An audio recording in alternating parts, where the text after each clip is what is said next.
Eu palmei da mão dela porque ela estava fazendo uma montanha, né? E depois, na hora de dormir, ela jogou um monte de cobertor em cima de mim. Gente, eu me senti uma criança tão gostoso. Eu lá deitadinha e ela colocando cobertor em cima de mim, que coisa boa. Nossa, eu morro de saudade da minha mãe, né? Minha mãe mora a 8 horas de distância de mim, a minha família, todos eles, né, os mais próximos, é a 8 horas de distância. Então, assim, me senti em casa, né? Maria, muito obrigada. Como é gostoso, né? Como é bom o nosso lar ser acolhedor, ser um lugar que a gente tem desejo de ficar, que a gente tem, né, vontade de ficar. Mas, infelizmente, nem todo mundo tem esse privilégio, né? Hoje a gente vai tratar de um assunto muito delicado. Inclusive, assim, eu estou tremendo aqui, porque é um assunto que não é fácil. E eu sei que vai abalar um pouquinho a gente. Mas eu precisava falar. Eu conversei com a Gislene e eu pedi, né, permissão a ela de modificar um pouquinho. Porque o material que a gente recebeu da associação, ele não fala exatamente do tema. O tema de hoje, pode passar, por favor, é abuso sexual infantil. É algo assim que mexe com a gente, né? Quando a gente escuta.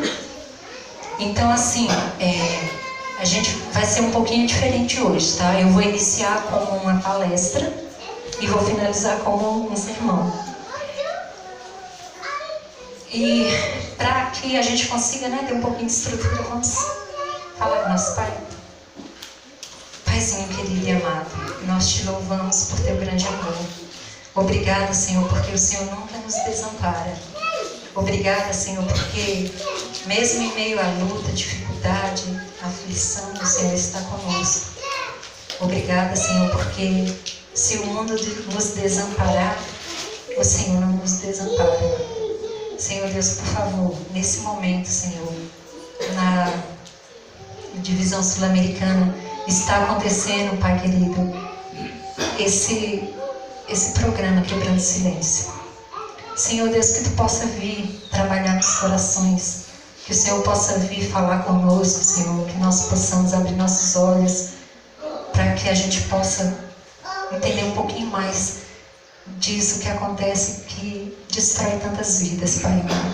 Prepara os nossos corações. Senhor, eu não sei se aqui existe alguém que já sofreu. Tu sabes a vida de cada um, Pai amado, mas eu te suplico que se aqui existe alguém que sofreu algo assim, Pai, que o Seu amor possa vir alcançar essa pessoa nesse momento, que ela possa se sentir amada, confortável, Senhor Deus, e que ela possa ter a certeza de que o Senhor restaura. Em nome de Jesus eu peço e agradeço. Amém. Amém.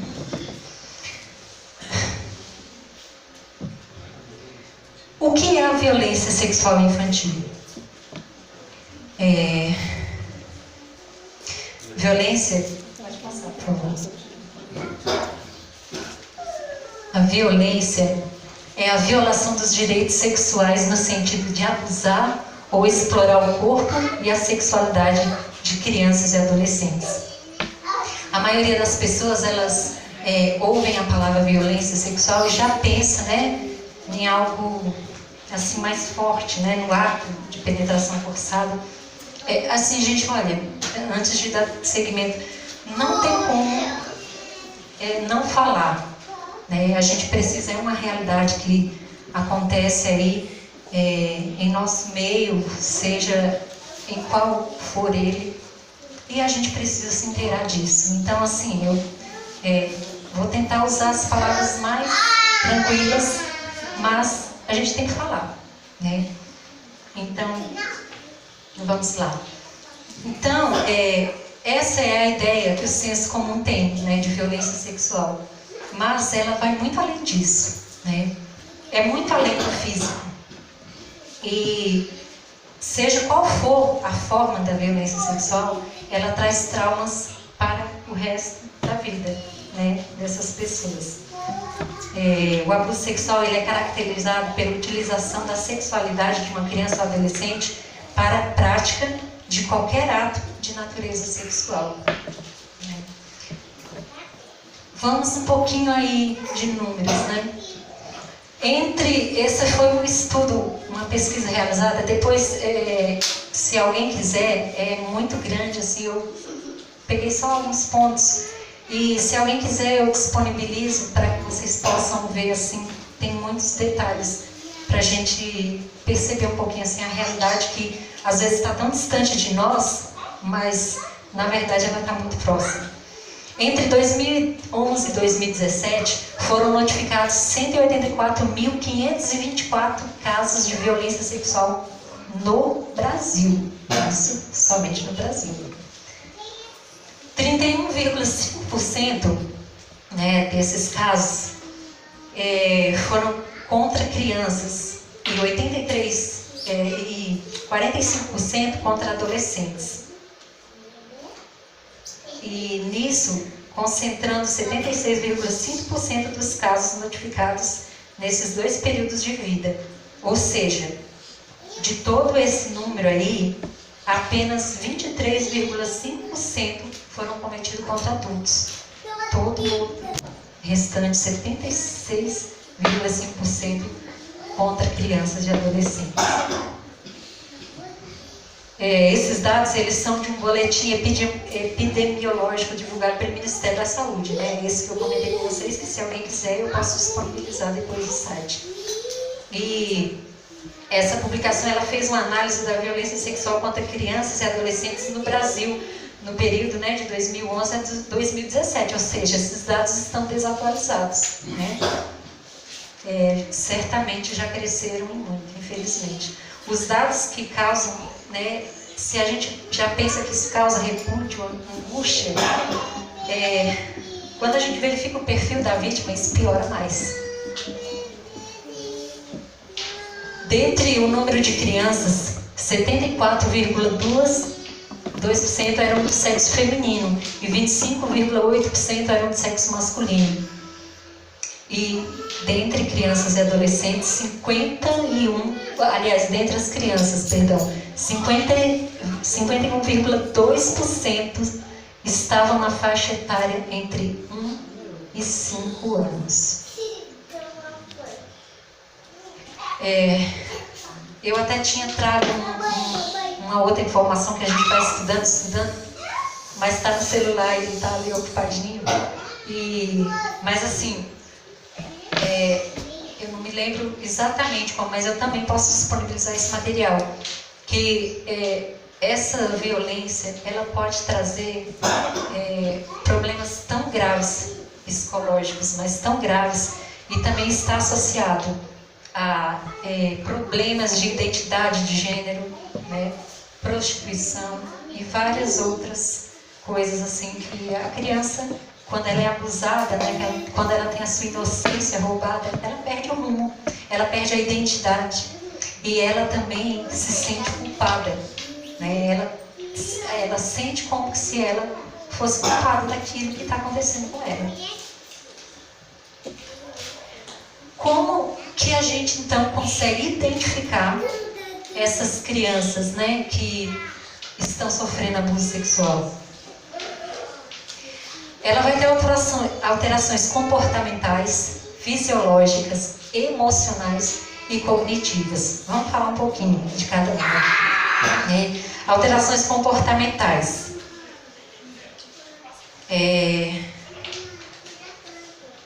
Agressividade, fuga de casa, isolamento, mentiras, furtos, uso de drogas, prostituição, comportamento hipersexualizado, né? Diminuição do interesse escolar, masturbação, diminuição do interesse escolar, lazer ou brinquedos. Ela pode ter pesadelos, pode ter rejeição a alguma pessoa da família ou daquele que possa ser o abusador, quando esse é frequente à família. Então a gente precisa ficar atento, né? Se a gente percebe um comportamento diferente nas nossas crianças, não só os da nossa casa, sabe? Aqui tem professores de escola sabatina, a gente recebe pessoas, né, crianças de fora. As crianças, elas gritam, né? Como é que está escrito ali? Grito de Restauração. Elas gritam, elas anseiam para que alguém consiga ver isso e para que elas possam ter uma restauração na vida delas. Mas vamos continuar. Nas alterações fisiológicas. Insônia, comportamento regredido, né, quanto à enurese e encoprese, né, que é urinar ou evacuar na roupa ou dormindo, dores abdominais, batimentos cardíacos acelerados, ganho ou perda de peso, mão suada, temores, febres. Alterações emocionais, tristeza, choro frequente, tentativa de suicídio, embotamento afetivo, né? Ela vai ficar uma criança distante, ela não vai ter interesse, ela não vai conseguir demonstrar amor, carinho, né? Medo, raiva, um imenso sentimento de culpa em relação a tudo. E as alterações cognitivas, ela vai ter dificuldade de concentração, dificuldade de memória, falta de interesse escolar, e muitas vezes a queda no rendimento das atividades escolares, baixas notas, faltas. Essa criança também, se esses abusos acontecerem em casa, que, como eu falei com vocês desse estudo, ele revela qual que é os maiores abusadores. Exemplo, pai. Pasmem, mas os pais, homens, né, estão no topo dos abusos sexuais. Dentro de casa é onde acontece, dentro da família, seja tios ou irmãos, avós, é esse ambiente onde existem os maiores números de violência sexual contra crianças. Então essa criança, talvez ela não vá desejar ir para casa, né? Talvez ela não sinta que a casa dela é aquele lugar que acolhe, né? Aquele lugar que é tão gostoso, né? Como eu me senti ontem na casa da Maria. Então, muitas vezes ela vai querer ficar muito tempo fora de casa. E nisso ela vai sair mais cedo para a escola, ela vai voltar mais tarde. Por quê? Porque aquele lugar é um lugar que ela não quer estar. Né? Ela se sente presa, né, naquele lugar, ela se sente tolhida e ela quer fugir daquilo. Agora tem algo muito importante. Algo extremamente importante que a gente precisa ficar atento. Os desenhos. Eu vou mostrar algumas imagens aqui de desenhos feitos por crianças que foram abusadas. Eu fiz assim uma seleção dos mais leves, né, porque a gente tem bastante criança aqui, né? Então, assim, mas é importante que vocês vejam, porque a gente precisa estar atento para socorrer essas crianças. Então, se você percebeu, se você imagina que alguma criança, seja do seu ciclo familiar, ou seja, parentes, amigos, vizinhos, não sei. Se você percebeu que alguma criança está com um comportamento diferente e que ela pode estar sendo vítima de violência, de abuso sexual, experimenta pedir para ela desenhar. Os desenhos, eles falam muito.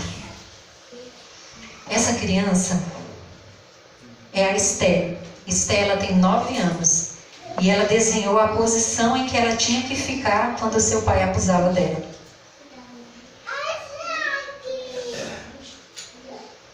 Esse aqui é o Tony. Tony, ele tem 6 anos. O especialista pediu para que ele desenhasse o cara que abusou dele. Não, perdão, gente, eu tirei essa porque era muito forte, perdão. Não, deixa a imagem, eu tirei a imagem e não tirei daqui. Era muito forte. De todas as que eu achei que eram leves, essa ainda era muito forte, eu tirei. Esse é Vitor. Vitor tem 7 anos. E aos 4 anos, ele era obrigado a fazer sexo oral no seu pai. E no desenho,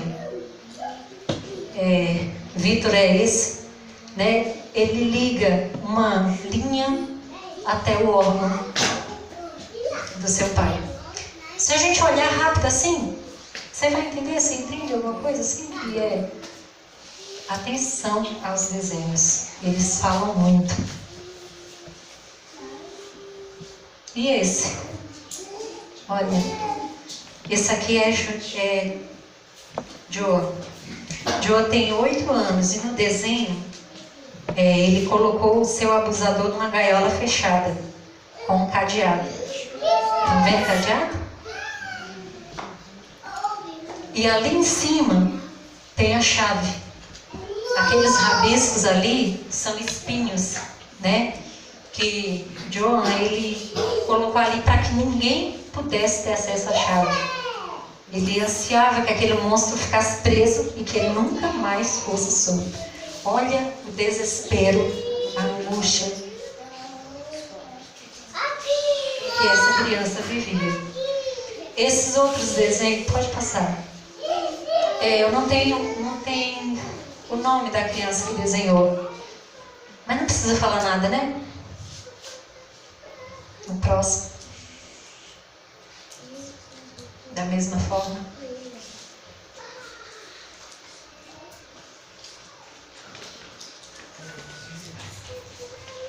Pode passar. Esse aí, também não tenho dados de quem fez, mas olha ali, é um piquenique, né, com a família. Tio, papai, mamãe e eu. Ela tá ali, olha o rostinho, triste, né? Ali na sua bicicleta. E olha o detalhe do tio. Vocês conseguiram ver? A criança, ela manifesta. Por que o papai não tem ali? O papai também não tem aquilo? É muito triste a gente pensar que nem sempre as nossas crianças estão protegidas na nossa família, né? Aqueles que são ali no nosso sangue. E é triste porque a criança, ela dá indicativos. A gente aqui não percebe. O próximo. Esse aqui eu quero chamar uma atenção especial. Quando a gente pensa em abuso sexual, a gente pensa em sofrimento, dor, né? Machucado. E é assim, mais ou menos, que a gente vem à mente, né? Mas olha o rostinho dessa menina. Como que ela tá? Tá feliz, tá alegre. Ali é eu e é um nome próprio, né? Eu não consegui identificar o nome não, mas é um nome próprio. Não é nome de parentesco não. E ela tá feliz com aquele abusador ali. Por quê? Porque abuso sexual, ele, como foi falado no início, não é só aquele que machuca o corpo, que fere, né? Quer ver? Peraí, onde é que tá aqui?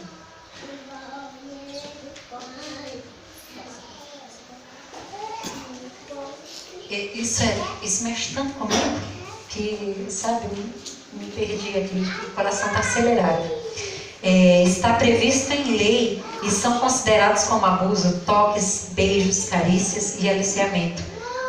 Muito além da penetração forçada, né? Compreende-se de que o abuso sexual infantil nem sempre está ligado a um ato violento e doloroso, podendo envolver carinhos inapropriados, beijos, exibição e exposição da criança na prática de masturbação ou em um ambiente em que ela presencia a prática sexual de adultos, né? Seja com parceiro ou através de pornografia visual. Então, assim,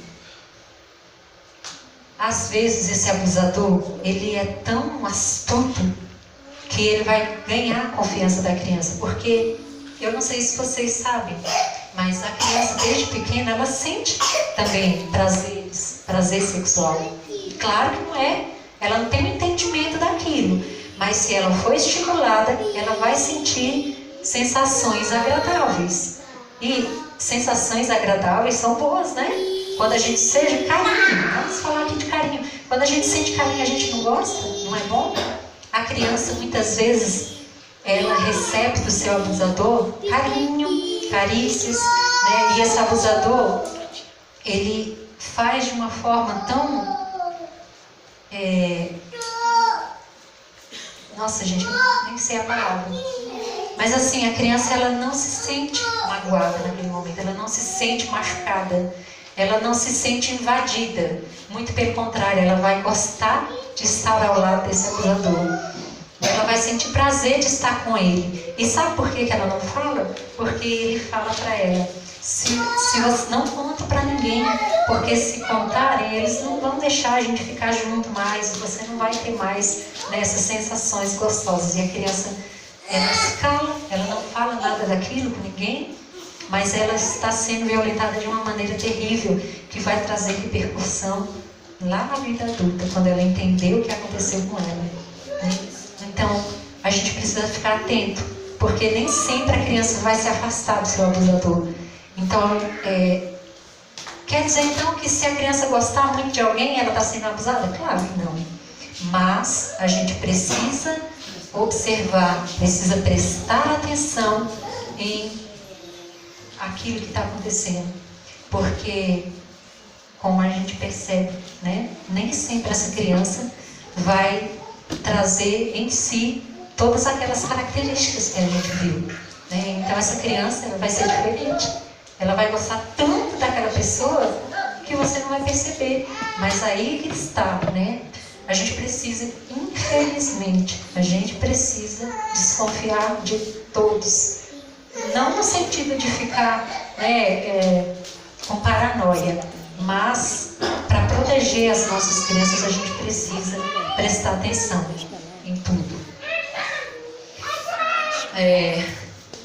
Eu sou pós-graduanda em psicologia, né? Esse ano eu terminaria, mas tem 2 disciplinas às sextas-feiras, né? Que são estágios, e Deus me permitiu estudar aí mais meio semestre, então que seja tudo para a honra e glória dele. Agora, queridos, eu quero que vocês abram a Bíblia em Mateus 18:6.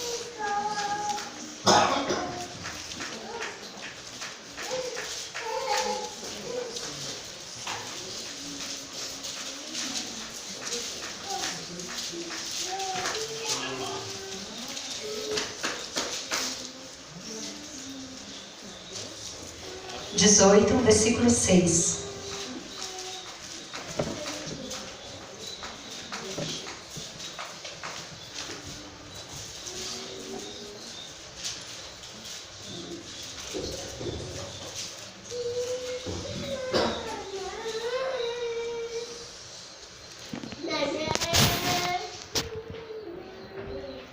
Qualquer, porém, que fizer tropeçar a um destes pequeninos que creem em mim, melhor lhe fora que se lhe pendurasse ao pescoço uma grande pedra de moinho e fosse afogado na profundeza do mar.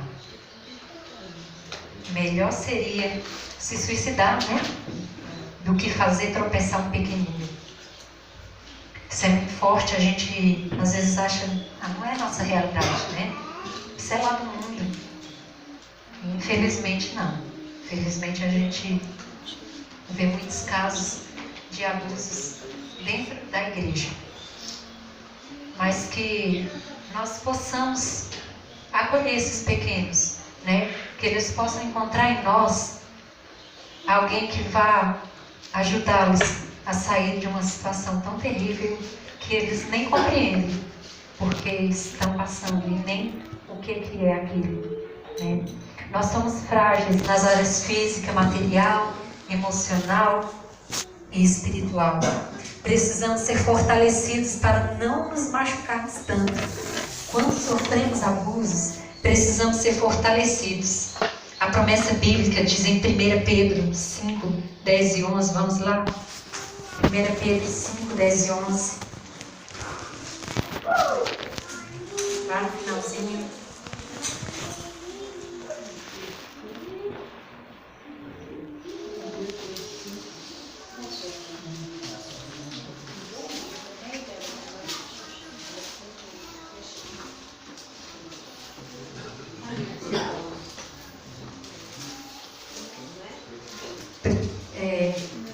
Pedro 5, versos 10 e 11.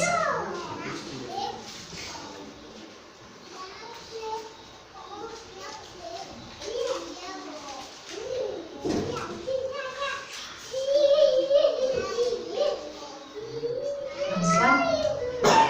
Ora, o Deus de toda graça, que em Cristo vos chamou à sua eterna glória, depois de ter sofrido por um pouco, Ele mesmo vos há de aperfeiçoar, firmar, fortificar e fundamentar. A Ele seja o domínio pelos séculos dos séculos. Amém. Aperfeiçoar. O termo aperfeiçoar, ele dá a ideia de consertar peças fracas ou quebradas, né? Então, se você sofreu algum tipo de violência, seja ela sexual ou negligência, falta de amor dos pais, da família, seja o que for, Deus, Ele está pronto a te aperfeiçoar, né? Ele quer consertar o que foi quebrado em você, Ele quer restaurar aquilo que te machuca, né? Ele quer não apagar, mas Ele quer fazer com que você viva de uma maneira que aquele não te machuque mais. Sartre, ele diz algo muito interessante, que é o seguinte: o que importa não é o que fizeram de mim, mas aquilo que eu faço daquilo que fizeram de mim. É mais ou menos isso. Então, assim, você pode ter sido maltratado, machucado, negligenciado. A sua família pode ter sido para você totalmente ao contrário daquilo que ela deveria ser. Mas, querido, em Deus você pode transformar, né? E aquilo que fizeram com você não vai determinar quem você é. Aquilo que fizeram de você não diz quem você é. Deus quer transformar a sua vida. Deus quer te trazer alegria. Ele quer restaurar aquilo que te fez sofrer, que te machucou, seja em qual esfera for. Ele também quer firmar. Firmar é tornar firme, sólido como granito, rígido como fibra, forte como aço temperado. Deus quer te fortalecer para que você tenha resiliência, que você tenha forças para suportar todas as adversidades da vida.